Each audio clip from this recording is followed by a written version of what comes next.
But basically, we were on like the third hole, and we saw there was this helicopter flying overhead, and then we heard gunshots. And there's a human hanging onto a rope, below the helicopter. And I zoom in, and sure as nuts, it's a crocodile, JDV. It is a large crocodile hanging below the guy in the helicopter. Because I do 1,300 crunches and sit-ups 4 times a week. What's a dose? Can you translate for us? Winner of the gold medal and the champion golfer of the year is Ernie Els.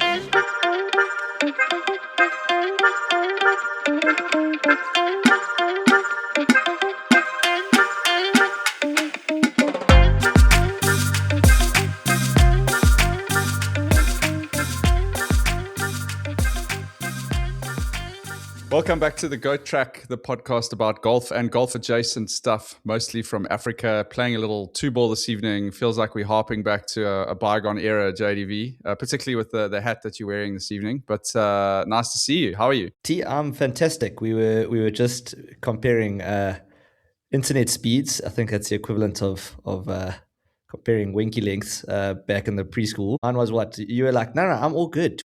20 up, 20 down, like I'm 100 here. I was like, okay, well, I'm sitting at like 85 and 90, so I think the problem might be your side with the lagging video. I'm closer to the cable that runs across the ocean though, so I don't need the speed. You need that speed to get down Fields Hill, you see. It's momentum. Isn't that how internet works? It runs downhill. Well, it depends what you're talking about. Running uphill technically, so my download speed should be better than my upload speed. Something like that. I'm not an IT expert. We're getting over our skis now already on topics we know nothing about. But you're looking. Speaking of which, what's the agenda for today? You're looking fairly suave this evening in that lovely Goat Track. Is that the Goat Track version, or is that a? This is the Goat Track version. Okay. Yeah. So it's the poor boy cap. I must say I've got a very, very tiny ant head, so I had to get my mom to pull it in at the back so it could fit me, because otherwise I told you the story. Basically, I can only wear like kids caps because of my small. I've seen your head in real life, so I'm aware of its size.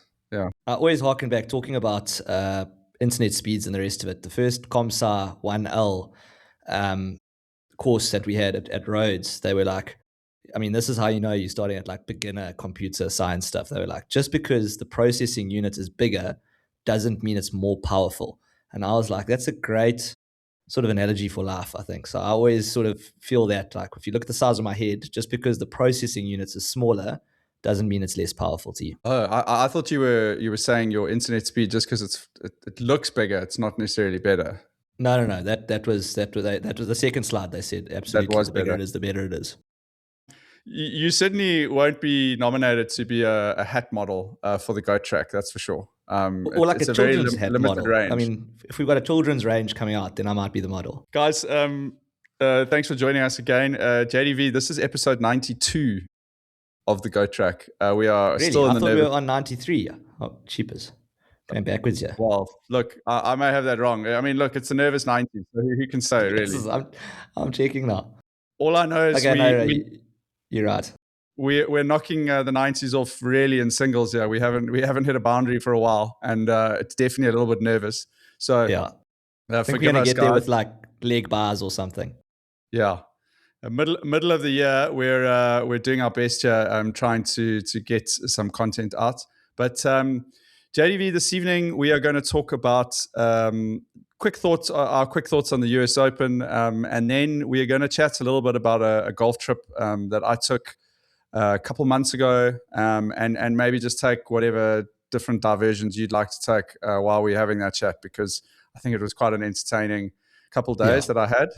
Sounds like a lot happened in a very short space of time. And I want to give you the info. So, firstly, just your brief thoughts. What were your biggest takeaways from watching the US Open? Well, when I watch these major worldwide events, I always think about how I can make it about myself. So my biggest concern about the US Open was my Goat Track and General Golf Champs team which I think I was one of the few players that picked Wyndham Clark in my Golf Champs lineup. I also picked that Sudarshan Raju oak, who didn't pan out as well. Yeah, I thought that would.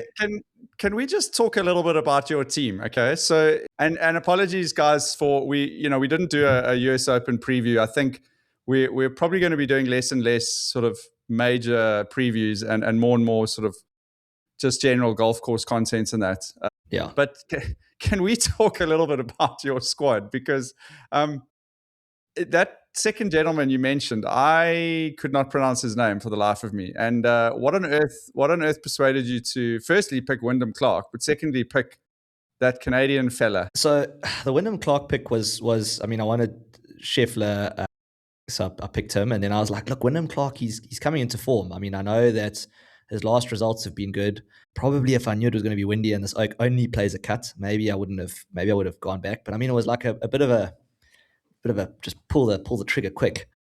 And then I also had Xander Schauffele. So I mean, I was like Xander, Scotty Scheffler, Wyndham, and then I just basically went down the leaderboard and I was like, right, who are the three players to make up 100 here? And that, I better, what's his name? Have you got it up there? Sudarshan Karamaraju or something along those lines. He was there, and I was like, well, I've heard his name, mispronounced often enough that he's in my brain, so he's getting picked. When did you hear his name? I'm trying to figure out when on earth this guy's name came across your board. I think he was like top 10 at Canadian Open. He's been like top 20 in the last couple of PGA Tour events. He's like sort of Canada's best golfer at the moment. Forgive me for not following the Canadian Open very closely. I have to tell you, like, if you had messaged me and had said, like, privately, and had said, T, what do you think Wyndham Clark at Shinnecock Hills? I would have been like, JDV, like, don't touch that guy with a barge pole. Like, the oak, hits a cut, which is often, or a fade, which is often quite a big cut / slice. Yeah. And with the wind that was forecast, I would have said, I would have taken a bet on him missing the cuts. So, yeah, great pick. I mean, I think he's definitely a form player, Wyndham Clark. I think the last time he won the US Open, he had a strong, like, 2 months before that. Yeah. And he was unshakable, I must say. It was a hard US Open to watch because there weren't a lot of guys to root for. And so late in South Africa. Yeah, it was so late. And especially the Saturday. The one takeaway I had is, like, I still don't understand why they have different tee times for the Saturday and the Sunday. I mean, on the Saturday, the guys were finishing. It was like the sun was almost setting when the last pairing were finishing, and it was like an hour and a half difference. So I don't really get that.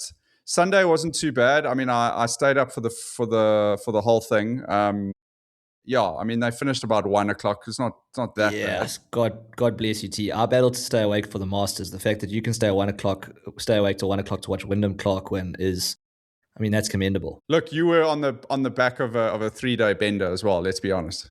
Yeah, I think I was in bed 2 hours before he teed off. I was really supporting your boy. Huh? Okay, so we've covered your team now. Hang on, Get the gloating out the way. There's my prize. Yeah. So I came. Look, I was winning, like, very much winning the Silly Goose Open, which unlike the Go Track, you do have to pay an entrance fee for. But hang on, before you get to the Silly Goose Open, I think more importantly, you won the. I think is this the first time you've won the Go Track pool? T, not only first time winning the Go Track, it was probably my first time in the top 50 of the Go Track. I mean, I think we only had like 51 Oaks enter, and it's still my first time in the top 50. I mean, I've been pretty abysmal in these things. Yeah. So there it is. Silly Goose Open, second place. Ask me what balls I want. Of course, the TaylorMade stripe balls. There we go. Which team? Well done. Sorry, I know we're not sponsored by TaylorMade here, but like Oaks have asked me about these things. But genuinely, the only reason I've got it is for putting. It's like rolling one of those like tires. One of those like Zin, like those Zin things. Like you roll it into the hole, so you get quite a nice roll on it. Anyway, no free ads. There it is. I mean, it's probably more your 15,000 Rand putter that's doing that than the ball. It's a combination of the two. I mean, I've also got like a 50 Rand permanent marker with a 50 Rand like ball marker thing that puts the same stripes on all the balls that I've got. So look, yeah, just I suppose spending quite a lot of money to take the effort out of just marking my balls the same way. I was going to say, surely you can do the same with a permanent marker and a yellow highlighter. Just color in between the lines, sort of thing. You can. Maybe get George to do some balls for you. No, then you're going to see the putting yips come back in a big way, because like that thing's going to be 0% aiming anywhere straight.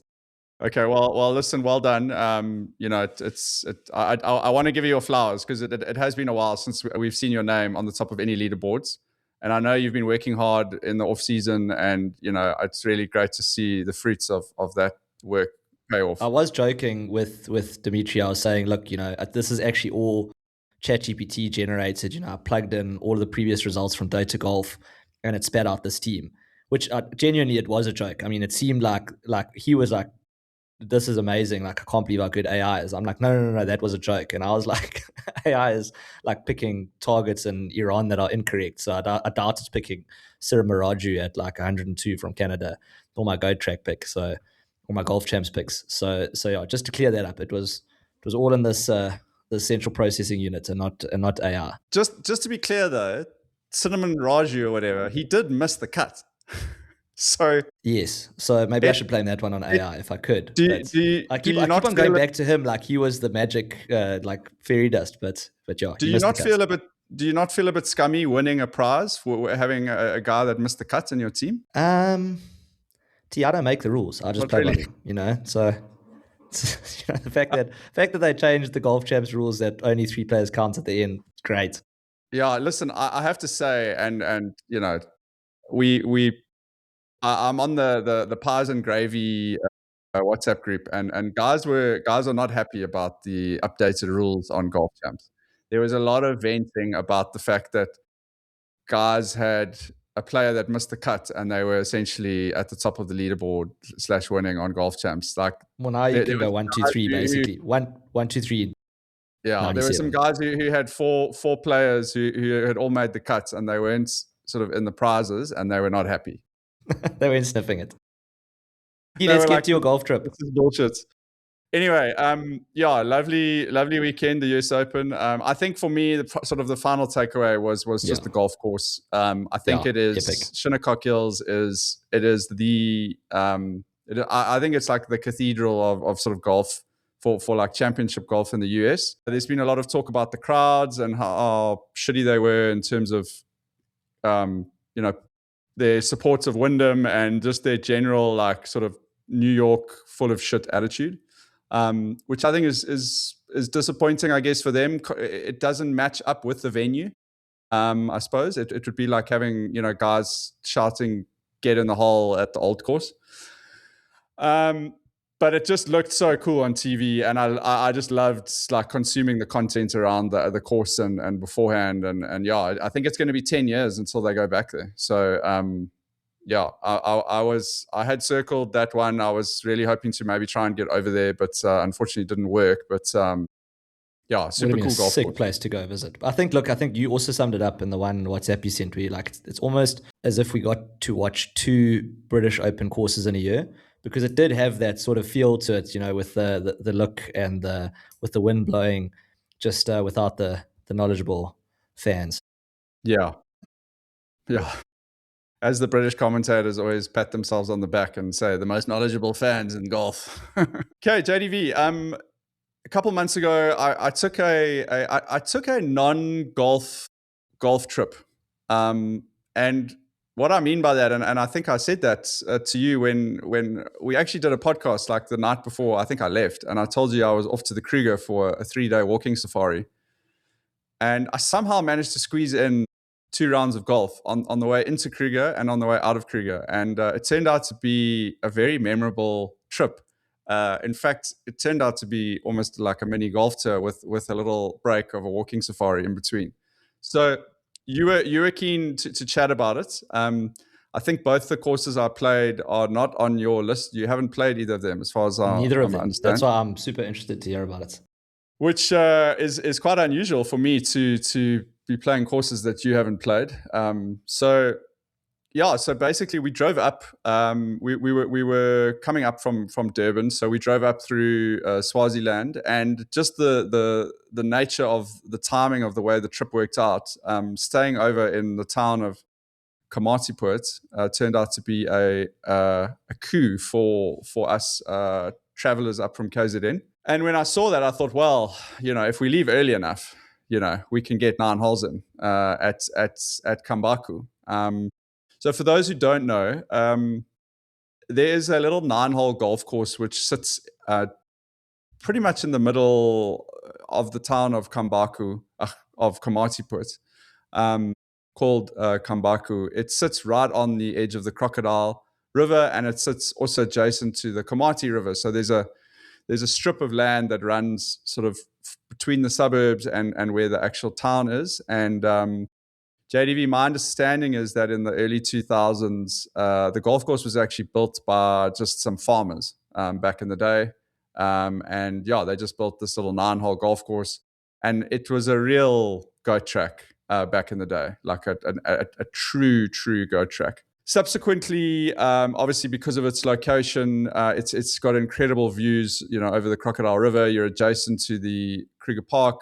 You have frequent game sightings, if you're lucky, across, at Kruger. The golf course has received some massive funding and upgrades. Shout out Johan Rupert from Leopard Creek fame. I think a few people might have heard of him and that other golf course. But they say, sorry, just on that point, T. I mean, it's I don't know if it's a rumor is true, but I mean, apparently he uses Kambaku to try out a lot of things as like a testing ground for what he wants to try at Leopard Creek because of the sort of similar climate and right, also like on the Crocodile River. Yeah, so that's this. Look, I didn't get to call Johan and confirm that, but that is also the rumor that I've heard. But I will pop him a WhatsApp. Yeah, that's certainly the rumor that's that I've heard, that they saw it as a sister course, and so the course underwent a big redesign, is my understanding, and a renovation, and they built a couple new holes. There's sort of one very obvious new hole that they've built, which has got like sort of like an island green, which is like the 8th or the 17th hole, depending on which 9 you're playing.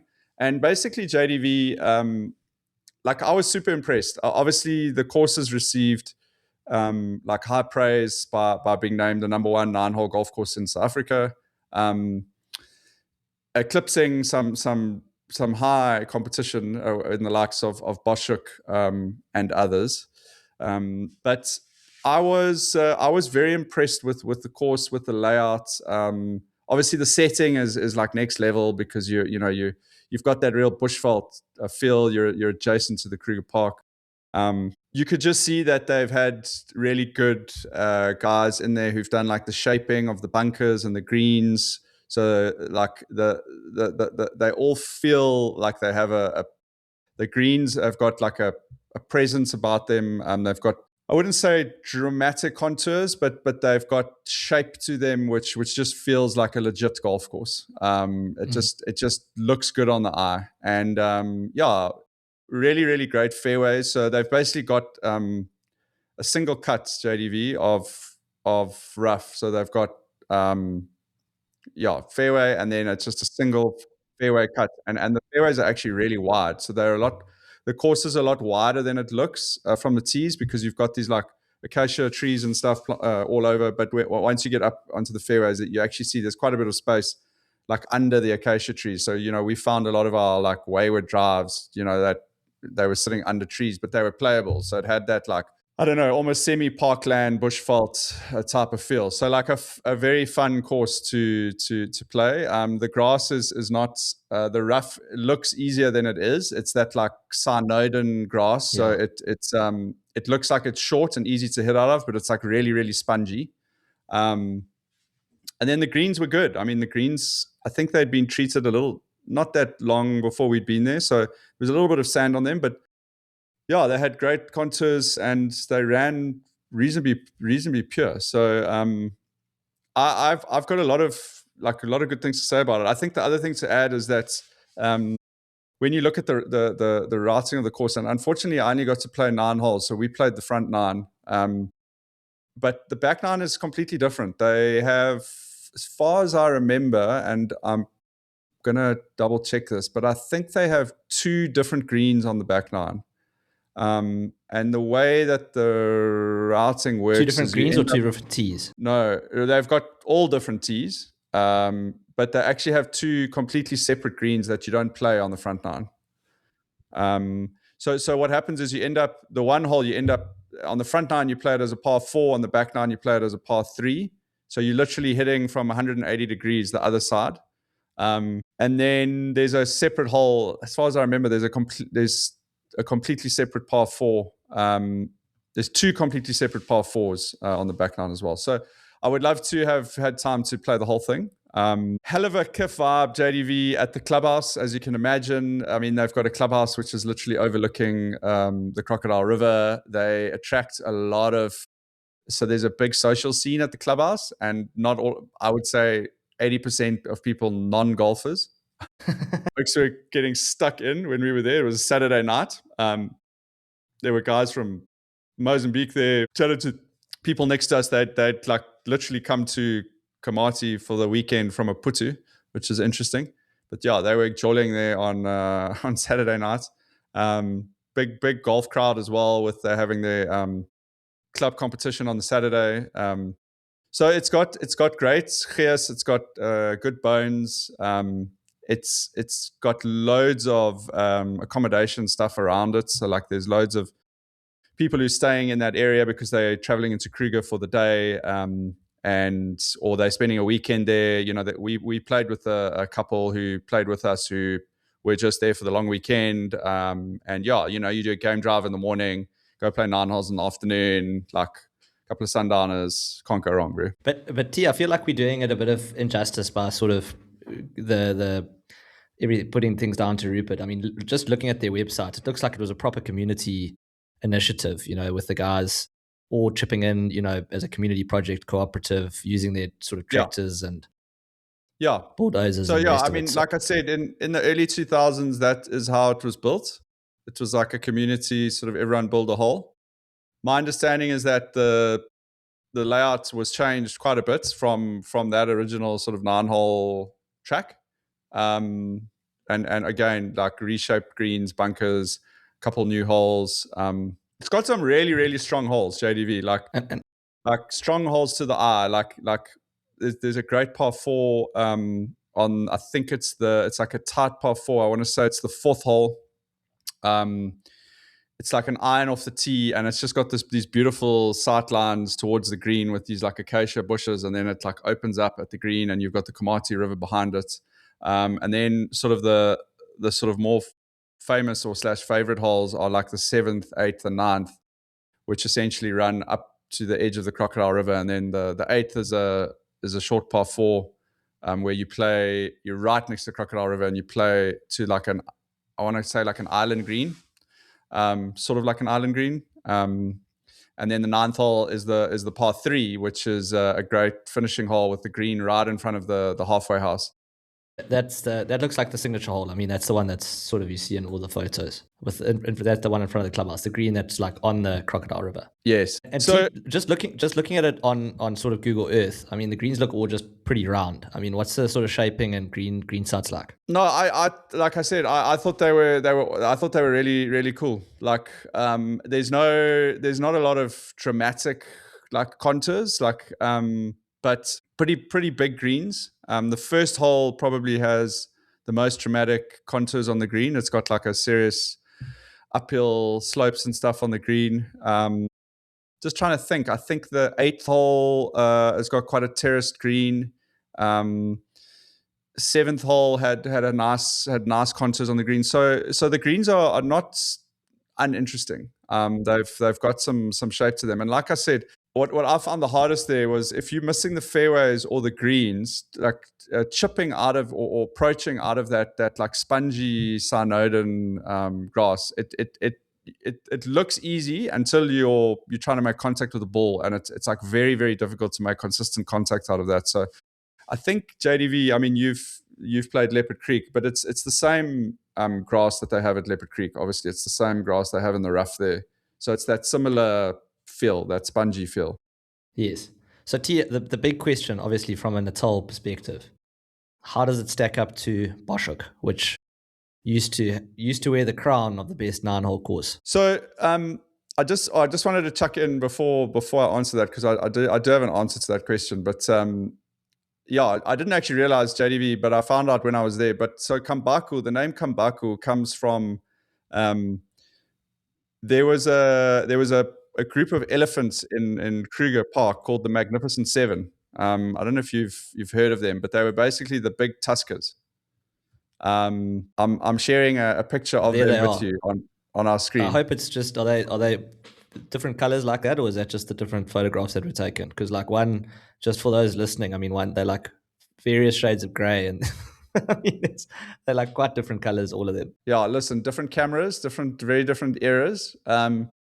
But Kambaku, they say, was from 1930 to 1985. So for those listening, we've got a picture up here of the Magnificent Seven. We have Mafunyana coming in at so these, from what I understand, these measurements must be the tusks. The top of the tusks, you reckon? Yeah, I reckon. They must be to the top of the head or something, JD. It can't be the length of the tusk. Okay, well, I don't know. We'll have to. Did you reckon take 8 feet, 8 inches? Yeah, elephants are big. Okay. 8? Do you reckon that's the length of the tusks? Well, I mean, 6 foot is like me. So are you telling me that elephant is only 2 foot bigger than me? Yeah, actually, shit, you're right. There's no ways. Those things are way bigger than those things. Yeah, shit. Those are definitely the length of the tusks. Those are the lengths of all the putts that you missed on your last round, bro. Basically, you put down. Well, I know a couple of oaks who would be like, if it's within an elephant tusk, you can have it. It's a give. Yeah, if it's those are the guys who win who just won the Hunt Cup Golf Day. They call it a Kambaku. It's a Kambaku. If it's within a Kambaku, it's good. So we've got Mafunyane, 8 feet 3 inches, Zombo, 8 feet 4 inches, Kambaku himself, 55 years, JDV. Basically, okay, then we got Shingwetsi, we got Jao, we've got Ndlamiti. And then the big one, JDV, Shao. Ndlulamiti. Sorry, Ndlulamiti. It's hidden behind my camera on the screen here. And then we've got the big guy. Shao. 10 feet 5 inches. I mean, it's not even close, huh? It's similar to how hard that US Open round in 2004 was. It's just heads and shoulders above the others. 10 feet 5 inches, the length of Shao's tusks. But there's quite a lot of break in those tusks. I mean, it's not a straight putt. Those things, if you're measuring like with the curve, 10 feet. But I mean, I think if it was like straight down to like straight putts, I think old Mafunyane probably got the straightest putt there. Yeah. What do you think the sort of tusk to penis ratio is for these elephants? Like half? I think it's the same it's like the hand size to penis ratio. The bigger the hands, the smaller the penis. So do you think so? I think old who's there, 8 foot 3 inches. A bit of a shy guy in the shower. I think Mafunyane is packing. I mean, Zombo looks like he packs a bit of heat. Looks like a tripod at the back there. Not sure about Kambaku, but we digress. How did Kambaku attach his name to the golf course? Anyway, that's so when you get there and you see they've got an awesome scorecard with the big elephants on the front. I was waiting for you to say a big elephant stick on the front. You can draw one on. Yeah, I mean, some people do. Sean de Villiers would absolutely draw one on the scorecard. He does it everywhere else. Yeah. They call. Is he part of the Magnificent Seven at Cotswold? Yeah, I think if there was, it's got some tusks. Oh God, that would be an interesting board to have up and at your golf course. Anyway, we digress. Okay, JDV, you asked me about Boschoek. I have to. There's no escaping this when you get to Kambaku. Okay, and it hits you when you're on the first tee. And unfortunately, when you play the very picturesque holes, the 7th, 8th, and 9th holes on the river, there is a massive electrical power line that runs straight through the golf course, and as hard as I tried, I just couldn't unsee it. It really is. It's in play on a couple of the holes, like the actual lines are in play, particularly on the first hole, I think.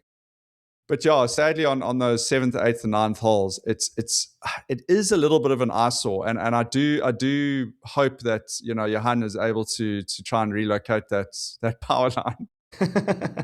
I'm sure that it was discussed when they were doing the renovation. But outside of that power line, I still, for me, there wasn't quite enough for me to bump it above Boschoek. I still think Boschoek is the best 9-hole course in South Africa that I've played. Just in terms of like conditioning, the presentation of the course, like the variety on the golf course, the greens, like the Boschoek greens are always magnificent. And like as decent as the greens were at Kambaku, I do think the Kruger Park and the Crocodile River and that, I think that it carries a lot into that ranking potentially, and the setting. So I'm going to still give it to Boschoek, JDV. Okay. But I would be amiss if I didn't talk about the sighting that we had on the golf course, which ended up going pretty viral on our Instagram. But basically, we were on like the third hole, and we saw there was this helicopter flying overhead, and then we heard gunshots. And I was playing with a friend of mine, and I said to him, he was like, "Oh, they must be doing anti-poaching drills." And I was like, "You think so?" Yeah. I was like, "Do you think they banging off like live ammunition, or I don't know, like would they be shooting, or like are you shooting blanks then? Like I don't know, like." It seems a bit odd. And then then we saw this helicopter going up and down over the river, and we were standing at the one green, and I started filming. I was filming on the golf course, and you can see it in the Instagram video. And I panned over to this helicopter, which starts lifting up, and there's a human hanging onto a rope below the helicopter, and I'm like, geez, that's odd. That's real like SWAT team stuff now. And then I just see something else, and it's almost like shiny. It's like glistening in the sunshine. And I zoom in, and sure as nuts, it's a crocodile, JV. It is a large crocodile hanging below the guy in the helicopter. Which I mean, at the time, you were sort of like, can you believe it? Like laughing, but I don't think obviously you didn't know the story behind it, which is pretty sinister and quite sad. Yeah. So fast forward, we see this helicopter going up and down. Eventually the helicopter lifts the crocodile up, and then it goes back down to the river. We were all there going, oh, what are they doing? Maybe they're relocating it. Maybe someone else needs a crocodile. Like we were like, maybe they're going to put it in the pond in front of the 8th hole. Maybe they, what are they doing? But this crocodile wasn't like thrashing around at the bottom of the rope. Like clearly the gunshots had indicated that thing had been taken out. I thought maybe they'd sedated it, Okay. Turns out it was a fairly permanent sedation dose that they'd given us. Sedated it with lead. So we eventually, this JDV, the helicopter goes down, the human disappears from the rope, and then the helicopter comes up again just with the crocodile, and the helicopter flies over us now with this crocodile dangling, and then we see it going and landing in the Kruger Park, and we're like, that is very bizarre. But we had no context over what they were doing. So we finished our round. We had a couple of beers in the clubhouse. Chatted about the golf and all of that, and we got back to the accommodation where we were staying, which also had a nice little pub in it. And the boys decided to have a little whiskey before they went to bed, and we were showing the bar lady the video of the incident, and she said, "Oh yes, they were police divers, and they're looking for." It's actually one of our friends in the community who disappeared from his car 3 or 4 days ago. And she said basically what happened is a local business owner. There's a low-level bridge that crosses the Komatipoort River, and people often use that as a shortcut from town. But the rivers had been under flood for a couple of days, and this guy kind of semi-risked it, drove across. His car started getting washed off, and this is all like conjecture because they don't really know. Because they just found his car with the door open and he was gone. And the assumption is that he sort of tried to step out of the car and he got washed down. And it's happened to quite a few people apparently. Probably knocked unconscious, and then but they could never find they couldn't find his body for 3 days. And the police divers came in and they said no, like almost certainly one of the Crocs has taken this guy. So the guys had flown overhead and they had identified this Croc. Anyway, so that was the story the bar lady told us. And then she says, oh, by the way, the police divers are actually staying here tonight in the accommodation. And we were like, no ways. And sure as nuts, 20 minutes later, these police divers walk into the bar. The guy sits down and he's like, yeah, they as crazy as you'd expect them to be as like police divers who basically spend their lives retrieving dead bodies underwater. And the guy said, definitely ordered a brandy and Coke as they sat down. They probably had the brandy and Cokes waiting. Yeah. And the guy said, I can show you the photos on my phone, but I can't send you any photos or anything. And he just told us the whole story. And essentially they had flown over, they'd seen this very like fat, lazy looking crocodile, which hadn't moved for the whole time they were there. And the guy was like, that's definitely the one. And I asked the guy, I said, how did you know that was the crocodile? And he looked at me in the eyes, JDV, and he said, experience. What? You can't buy. And I was like, fair enough, bro. I'm not gonna doubt you. So not his first rodeo, retrieving a body from a crocodile, evidently. So he says they lowered down, they shot this thing, and then he got lowered down and he started tying up the rope on the crocodile, and then he realized this thing wasn't dead; it was still like flapping around. So I'm all weird. So he started like signaling to the helicopter pilot to like lift him up, and he said it was like borderline chaos. The classic like the Team America like throw your hands up in the air. Like that's how we saw that. And also like the weird thing is that he was on the rope between the crocodile and the helicopter. So now if you can imagine if you're lowering a crocodile down to put it down and it's still alive, you're next, you're landing on top of the crocodile. Yeah. Like you don't have time to get out the way. So that's, I think, why we saw the helicopter going up and down a few times. Anyway, eventually they shot this thing multiple times. Sedated it multiple times with lead. And then were they just hanging on? Were they just hanging on the ropes, just like firing down into this thing, like just raining lead down onto this crocodile? Yeah, I think there was a Sounds dude like the most insane thing ever. There was a guy in the helicopter that was just pumping lead down at this thing, just like trying to miss his mates hanging on the rope. I mean, it was completely bizarre. There's no ways I'm going to see anything like that on a golf course again. No, I don't think so. And anyway, so then JDV, he showed us the photos of them dissecting the crocodile. And yeah, I mean, not to get too gory, but basically like, yeah, first sort of thing that came out was like a hand, and then they had like an entire like arm from the shoulder down to the oak's hand.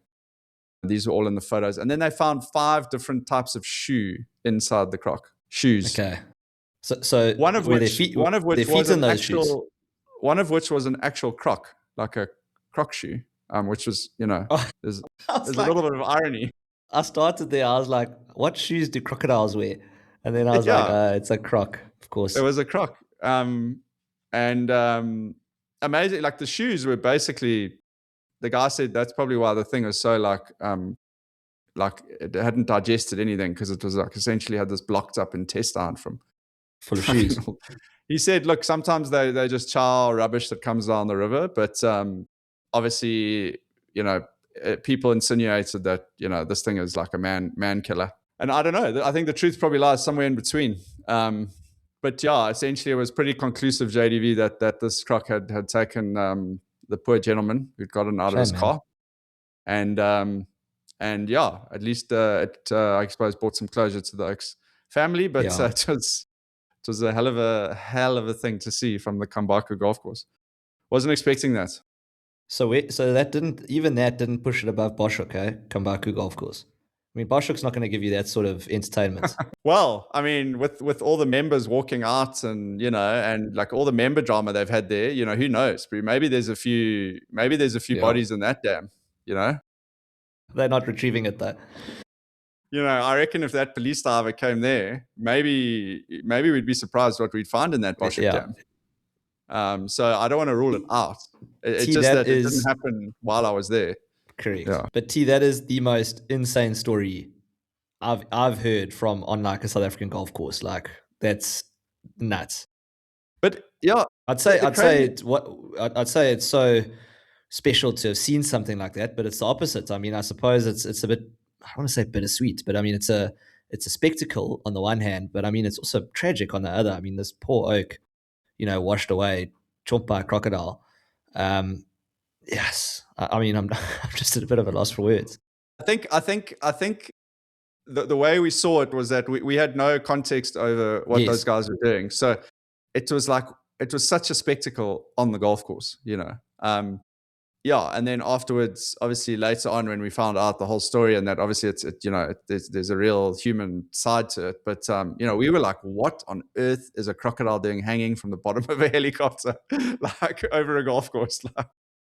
It was bizarre. Fiction. Absolutely bizarre. And then next thing I started getting set because I sent the clip. I can't remember. If I sent the clip to you guys and to a few people, and then people started sending me like SABC News like videos, and I was like, oh shit, this is like actually quite big news. Yeah. Why should have put the GO track on it? Yeah, well, there were so many people who I told the story, and they were like, oh, I saw your video then online. People who had no idea that we had had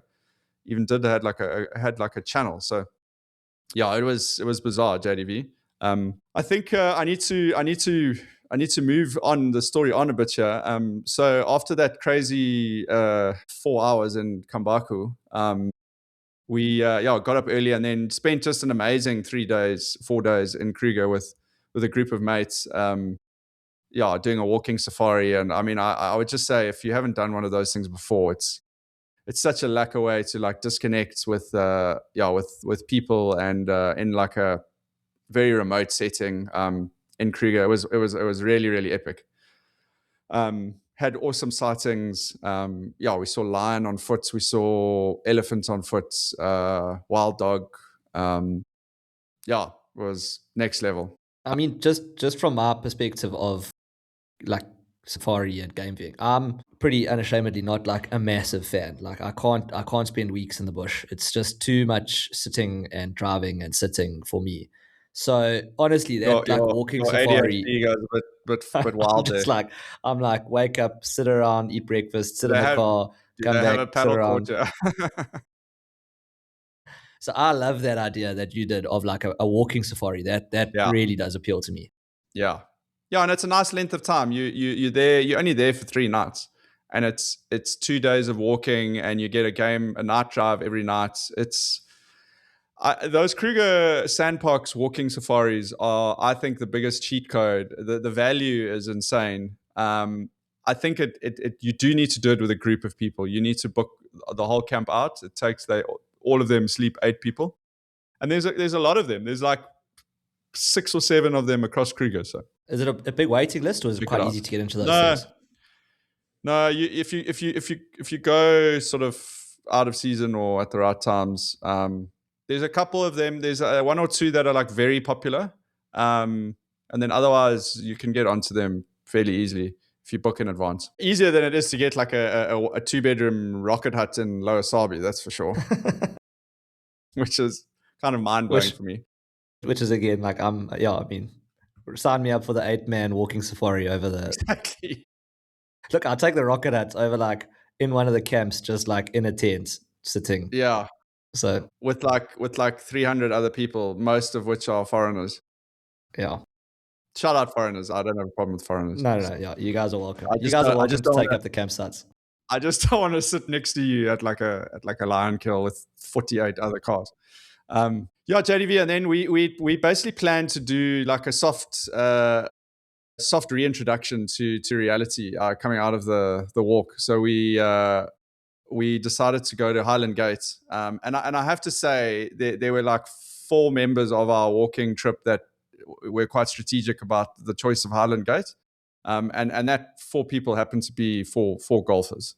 Yes. Which is, well, I mean, no coincidence. There was a little bit of reintroduction.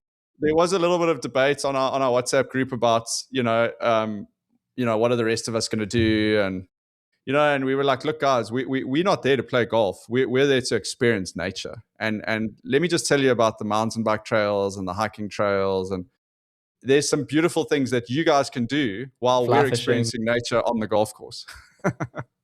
And that's what we did. And it was, Highland Gate has been on my bucket list for a long time. I've driven past the sign, which is like just outside Dullstroom. I reckon I've driven past it like 4 or 5 times now, and I've just been like, they've all been on like family trips where, just not able to squeeze the golf clubs in, and et cetera, et cetera. So when this opportunity presented itself, I think it was like a real no-brainer for me and for everyone.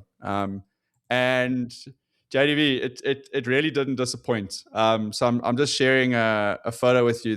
I took this photo on the morning before we played, and so I think for me, just explain it, T, because obviously a lot of people are going to be listening to this. Yeah. So for those who can't use your imagination, you fucking useless human beings. Well, you haven't really explained anything. You've just said this photo. So, I mean, they could be imagining Pebble Beach at the moment. Okay, let me set the scene, guys.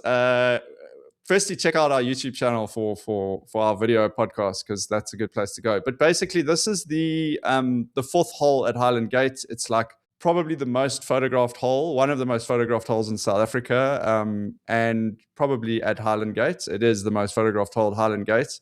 It's like a par 4 that sort of is like on a gentle downhill, and you've got these amazing expansive views across the valley to the sort of mountains and rolling hills and cliffs, which just seem to like carry on going in the background.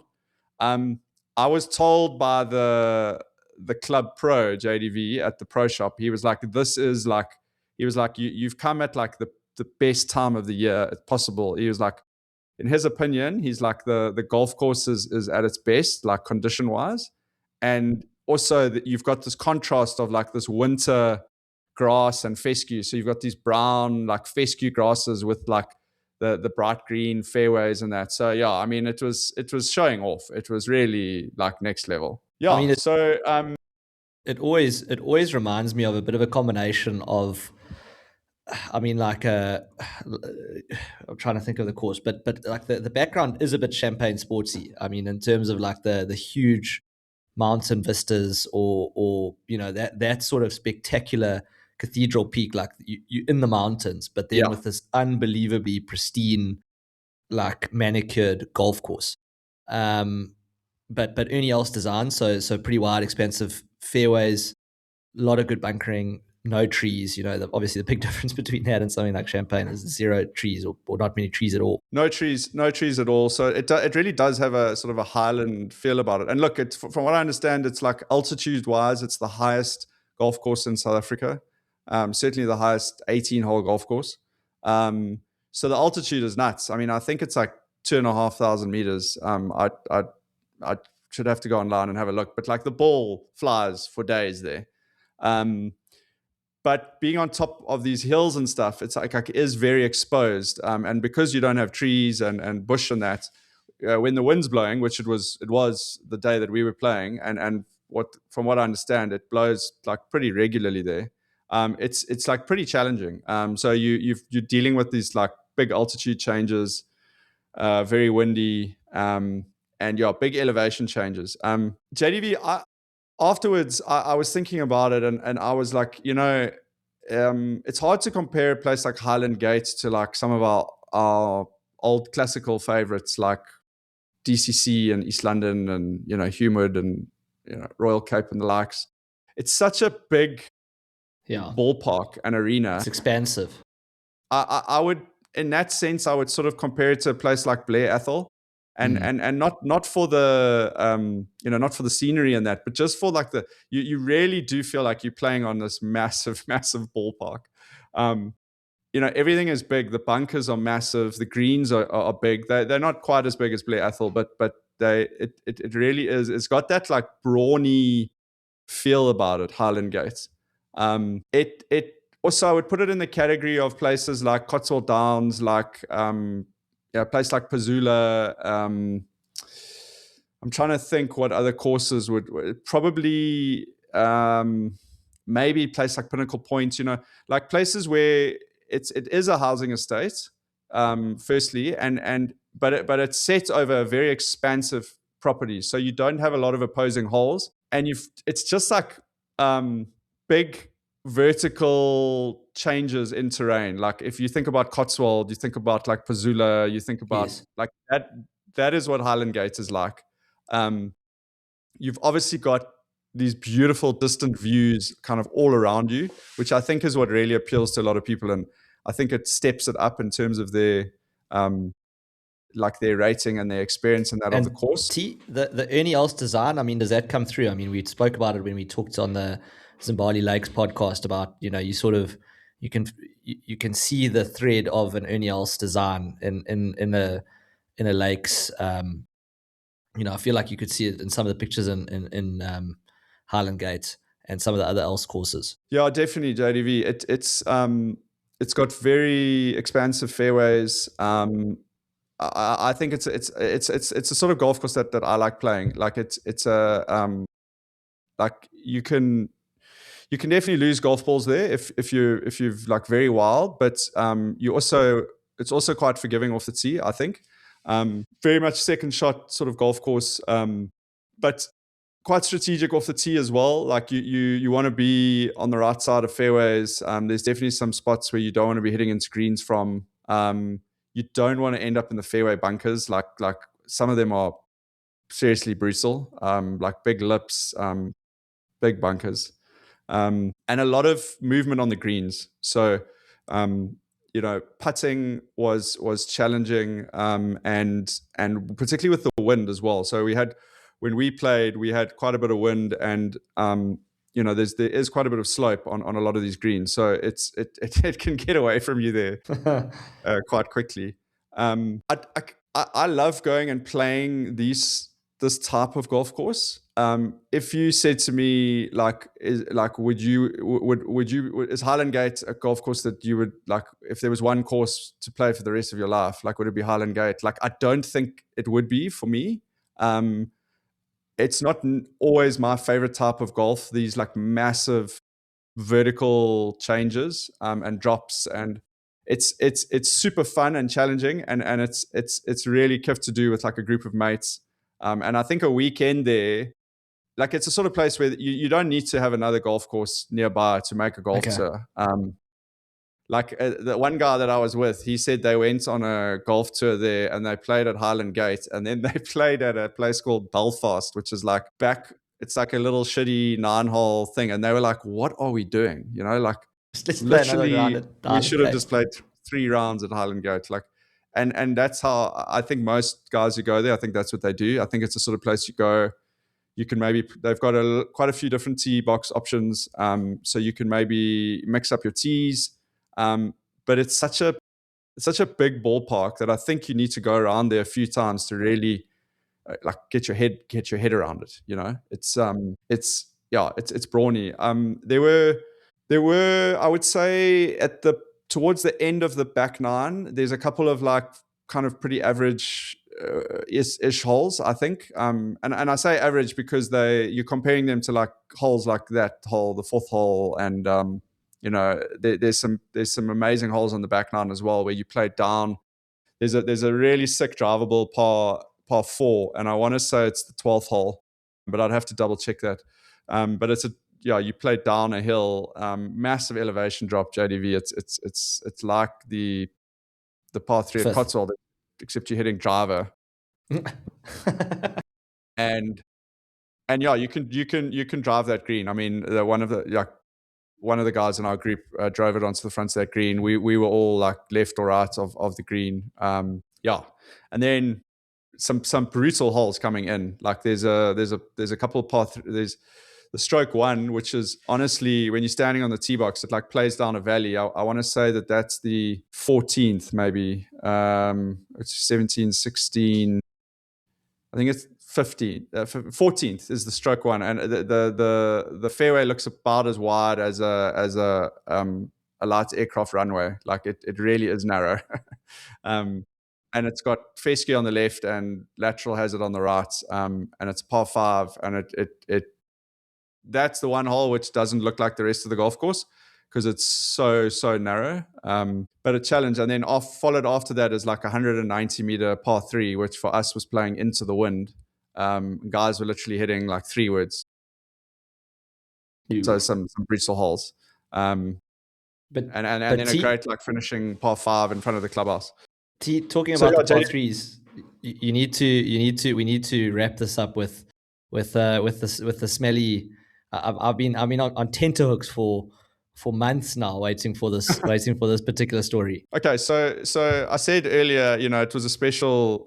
It turned out to be a really special golf trip, and we had the crocodile on at Kambaku, and honestly, just being at Highland Gate was was amazing. And like JDV, I into my photography and stuff now, so I got up really early in the morning and I went out and I got those photos and I flew the drone around Highland Gate. And so by the time we get to the halfway house, we've played 9 holes, we've had a couple of beers. I'm like, this is a peak day. We're having a great match out there. I mean, it couldn't have really got that much better. And anyway, we're having a really, really good match. And I think this is a part of the story that I haven't told you, but we're having a match where, no one goes up by more than 2. They go 2 up on the back 9. We pull it back to all square, and then we go 2 up with 3 holes to play. And it's a great match, So we get to the 16th hole, and it's like quite a tricky par 4. It's like one of those holes where you hit across a diagonal fairway. Anyway, essentially we get up to the green, and Smelly, who was on the other team, we were playing against him, and he had lost his ball off the tee and then had dropped one and I can't remember, he'd hit up and then I think he chipped on, but he stroked on us on that hole. I think I was putting for a 4, and I sort of 2-putted for a 5, and Smelly walked up to his ball and picks it up, and he was like, well, I mean, obviously I'm out of the hole. And I said, well, actually, you had that for a 6, which would have halved. Or no, I think he had it for a 5, which would have won the hole. No, it would have halved the hole, sorry.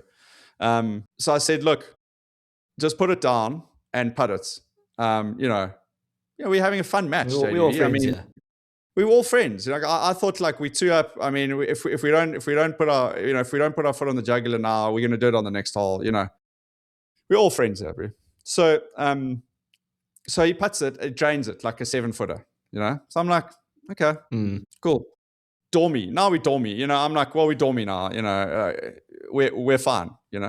So we tee off first, par 3. So it's probably playing 100, and it's hard to tell with the, but it was basically like a 9-9. Like, I think I had a 9-9, Smelly had a 9-9, and my playing partner goes first, hits onto the back of the green. So now I'm like, well, I mean, 2-putt par. We're safe there. I hit mine just short of the green, and I thought, well, worst case scenario, I'm going to make a 4. They don't stroke on us, I mean, this is more or less murder she writes. Rue, their first guy tees up, basically hits it off the hosel, bro. I mean, he hits it so far left that it nearly hits a golf cart. Guys that are coming down a different fairway, ends up in fescue 50 meters left of the green. I mean, so now we're more or less about to shake hands. We're like, this is over. So yeah, Smelly steps up. He's got a very smooth golf swing. Smelly, he's like a former hockey player, and he plays off like an 18 handicap. But if you saw his swing, you'd be like, okay, He should be like a 10 or like a 9 or something. Yeah. Anyway, stripes this 9-9, and it looks good straight off the bat. I mean, it's flagging the hole. I mean, it's straight in line with the flag, and it's not leaving. And I was like, I mean, geez, Smelly. I was like, it's gonna be tight. Yeah, it's gonna be good. It's gonna be a good shot. But we're hitting into the wind. I don't know what club he's hit. you know, sometimes you see a ball like that, it ends up 20 meters short of the green, and you go, Yeah. oh, you know what. So we're watching this ball, and it heads down towards, and then next thing we just hear the sound of a ball rattling in a hole. Just slam dunk. The death nail sound of a ball just going, and we were like, what the fuck was that? Did it roll in, or did it just slam dunk it? So we heard the sound of like basically it hitting the flag, but we didn't see the ball ricochet left or right. But the green is a little bit above you, so you can never really be 100% sure, But I was like, bro, that sounded like it might have gone in the hole. So anyway, I do the whole thing. Like, I'm like, Smelly, come. I walk up to the green with him. I was like filming him, and he's always, Smelly. He's like quite a calm guy. Yeah. And he's a very chilled out guy. He's not getting too excited. I think his heart was pumping on the inside. But he's like, nah, I don't know. Who knows? Maybe it's in the bunker, or. And anyway, I mean, to cut a long story short, we walk up JDV, and he has slam dunked the ball into the hole for a 1. Yes. Basically just blew the O-ring out of the hole. It like hit on it like hit on the lip. Yes. And just the hole was just full of his the divot, basically. Yeah. And I think actually the ball hitting, I was trying to pull up a photo of it to show you, but I think the ball just hitting the front of the lip, yes, almost like just cushioned it into the cup, if you know what I mean, because I think it is possible to, I think it's possible to land it in the cup and for it to come out. Yeah. So yeah, I'm trying to sorry for those listening, I'm trying to find this photo to bring up. But basically JDV, yeah, it was kind of jarring, bro, to be honest with you. Like literally jarring, jarring into the cup. It was literally jarring. I mean, I was so excited. Like Smelly was very calm the whole time. I was like shouting. I was like whooping, and we kind of lost our minds there for a couple minutes. But what an unbelievable setting to get a hole in one, and just in terms of the group of people, we'd literally just spent 5 days together. We'd had this I don't know. We were all old school friends, so kind of reconnecting as friends, and we just had this super special round of golf together. So it couldn't have got much better. We'd already had the most amazing day, and for then this to happen, there you can see the photo. Yeah. It was just phenomenal, bro. And I actually said to Smelly, while we were walking up to the green, I said to him, if you've jarred that thing, I'm gonna have to reconsider that drop that. Yeah, the putt that I gave you. I basically allowed you to replace your ball on the green. Anyway, the story around the match continues, because so now we still dormy because they obviously win the hole with the 1. I think it was a 5-pointer or something. And we get to the par 5, and now we all sort of get up next to the green for 3 shots. Is this the last hole? This is the 18th, yeah, in front of the clubhouse. Now, obviously, Oaks are. In fact, all of us got up to the green except Smelly. Smelly dumped 3 balls into the dam in front of the green. His adrenaline was redlining. Yeah, his day was done, bro. He was ready to go and dop. He was checking his insurance policy. Am I covered for hole in one? So myself and my partner are greenside, not we're all off the green. We're all chipping.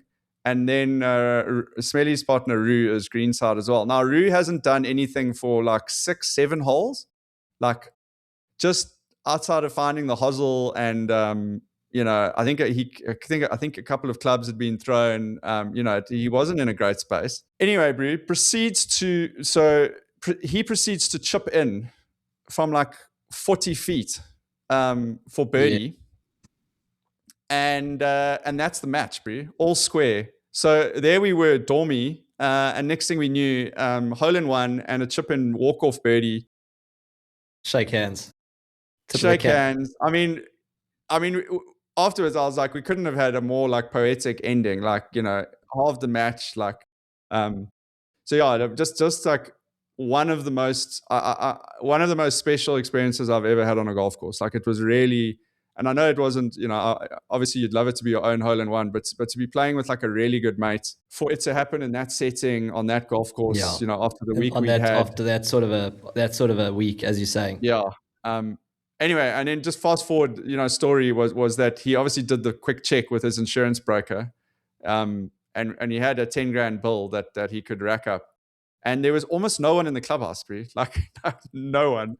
So like, bought whoever we could a drink. And then, it was the timing. The only problem with the timing was that we were all driving back to like Durban and Joburg and stuff the next day.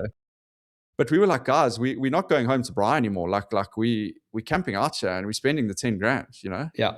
So we sat there for, I don't know, 3 or 4 hours, bro. And you must have been like, sorry, waiter, bring me your finest wine, please. Bro, we did that on multiple occasions. Like, and then you'd after an hour, you'd ask them to bring you the bill, and they'd be like, "Oh, it's like 4.5 grand." You're like, and you'd be okay, like, bring the wine, bring the wine list back. Oaks actually lost their minds. They were like, "Oh, I'll have like 5 desserts and like 5 of your most expensive whiskeys." What are you gonna do? What are you gonna do with all those desserts, bro? Like, I don't know. Can I have a Dom Pedro? I'll have a Dom Pedro, but just put like Johnny Walker Blue in here, please. Yeah, I'd like a pint of whiskey, please. Can you do that? Is that possible? Split the G with like Irish whiskey. Anyway, we get to 10 grand and I was like, Oaks, I think I want to have one more beer. And Smelly's like, no, sorry, 10 grand's done. Yeah, tough shit. Yeah. See if you can drink the dregs of some of those like 500 rand a glass of whiskeys we've had. Yeah, and then he had guys on the hook for a couple of weeks afterwards because he got home and he was like, "Hey guys, sorry, but there's a problem with my insurance, and everyone's gonna have to chip in." And a few of the guys who, I picked up on it straight away, but a few of the guys were like, "Yeah, no problem. Like, just give me your bank details. Like, we must all carry the burden." You're like, fuck off. Yeah, so he had guys for a while there, but yeah, JDV. I think like the only other golf course that I've ever played in Mpumalanga is White River Country Club, and I think it's like a very underrated. Like, I think it's like a very special place to go and play golf. I think probably one of the downsides of Mpumalanga is that the courses are not like really adjacent to each other. So I think you have to do Mpumalanga over like a few different trips. I think you've got to do a Highland Gate trip, then you've got to do like a Leopard Creek and Kambaku, and then maybe guys rave about like Sabi Sands, is still a great place to play. Not Sabi Sands, Sabi River, and then you've got Mbombela, in Nelspruit. So it's really got some metal and it's really underrated, I think. I think if you had to do power rankings of provinces, I think it would be fighting Limpopo for who's there for like 5th place probably. What do you think? You've got. I still don't know what you. I never know what you think of provinces anymore after you like factored in the whole of the Knysna Garden Route area as like its own province and split Pretoria with Joburg as Gauteng. So I'll be able to take you seriously. That was provinces anymore. That was the SA Top 100 guys. We need to have a discussion about that offline, by the way, with the course ranking thing about whether Western Cape is it fair to talk about the Western Cape as a golf region, or do you need to get more granular? What would be your power ranking quickly of the provinces off the top of your head? No, that is not a question for 1 hour 18 minutes, and I will. That's going to require some thoughts. Okay, but basically we've got, I think, KZN, Eastern Cape, Western Cape, Gauteng. So I would go Gauteng number 1. Really? Western Cape number 2. Gauteng KZN number 3. Eastern Cape number 4. I'm going with pure like numbers of good golf courses, not like the best, Yeah, which has got the best golf course. And again, this is why I said I need to maybe give it some thought. But yeah, Gauteng, Western Cape, KZN, Eastern Cape, and then I'd probably say Free State. Maybe not Free State. I'm just thinking Free State. Yeah, actually Free State. No. Just did the whole podcast on Mpumalanga, really. Can Free State. Which is the one that's got like Zabula and Elements and Limpopo. Limpopo's got a good shot. So that's what I'm saying. I think between Limpopo and Mpumalanga, I think it's for the pretty first close. And I think having Leopard Creek and Mpumalanga, it's like, what have you got, Limpopo? You've got Gary Player, and Lost City, and they got Elements. Yeah, it's a good discussion. I think this is a whole podcast. I think we can let's park it. We can draft it. JDV, sorry, we've gone on. We didn't think we'd have anything to talk about tonight. These are the dangerous podcasts. I think we might have to cut the discussion about elephant tusks and their correlation to deck size. That might have to be edited out.